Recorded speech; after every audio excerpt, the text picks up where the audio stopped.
Paul, apôtre de Jésus-Christ par la volonté de Dieu. 2 Corinthiens 4, 1, 7. Une des caractéristiques de ce ministère, c'est qu'il s'exerce par la volonté de Dieu.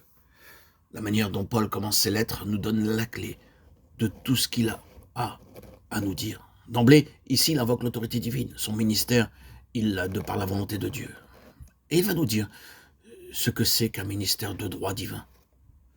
Lisez un peu, le ministère qui repose sur ce fondement-là peut seul se réclamer de l'autorité de Dieu. C'est une chose inappréciable que d'obtenir le sceau de Dieu sur son travail. Comment sommes-nous entrés au service du Seigneur? Est-ce un intérêt soudain pour l'œuvre de Dieu qui nous a fait embrasser la carrière? Par quelle porte sommes-nous entrés? Comment se fait-il que nous soyons restés? Y sommes-nous en connaissance de cause parce que nous savons que c'est la volonté de Dieu? Il faut que ce ministère porte le sceau de l'autorité divine. Et l'autorité de Dieu n'est pas autre chose que cette attestation d'en haut qui vient s'inscrire dans nos cœurs et devient consciente quand Dieu peut réaliser en nous sa volonté. Jamais vous n'obtiendrez la consécration divine tant que vous ne pourrez pas vous présenter devant Dieu comme un homme éprouvé, de Timothée 2,15. Alors seulement le ciel s'ouvrira au-dessus de vous et les mains divines se passeront et se poseront sur votre tête.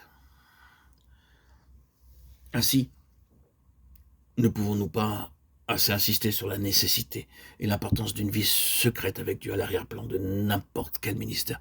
Il en fut ainsi pour le Seigneur, il en fut ainsi pour Paul, et il en a été ainsi pour tous ceux qui ont eu ce ministère.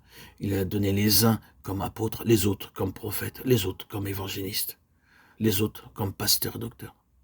Oui, mais le don se perdra ou deviendra quelque chose de purement professionnel si l'histoire spirituelle qui doit se dérouler dans le secret de la présence divine n'est pas suivie avec attention.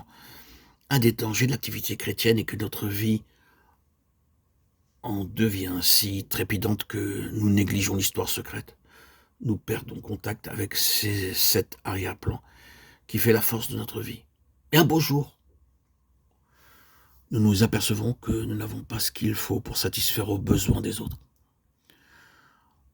Votre parole perd son mordant, votre puissance s'en va, et vous là sur les confins de la bonne croûte. Pourquoi? Parce que vous ne savez plus le chemin du lieu secret. Vous avez perdu le fil de votre histoire avec Dieu. Une chose à laquelle tous les serviteurs de Dieu doivent s'astreindre, c'est de refuser toute activité qui dépasse la mesure compatible avec les exigences de leur relation secrète avec Dieu. Il faut poser la question et la résoudre, quelque difficile qu'elle soit. Voici un appel.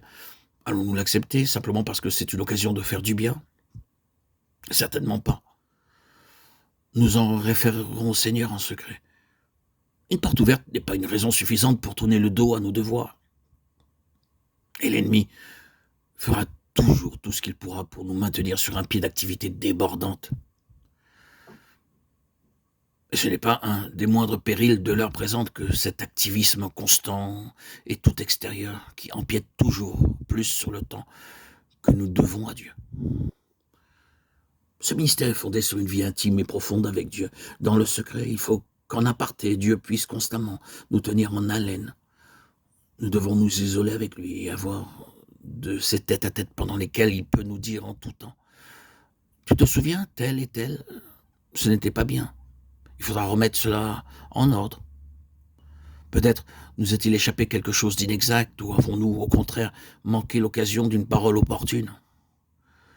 Dieu ne laisse jamais rien passer. Et si nous lui donnions assez de temps, il nous signalerait tous ses accros ou nous le remettrait en mémoire. Mais si nous passons dessus comme chat sur braise, Dieu nous abandonnera pour finir aux conséquences de notre conduite inconsidérée. Ce n'est pas ce qu'un homme est devant les hommes qui compte.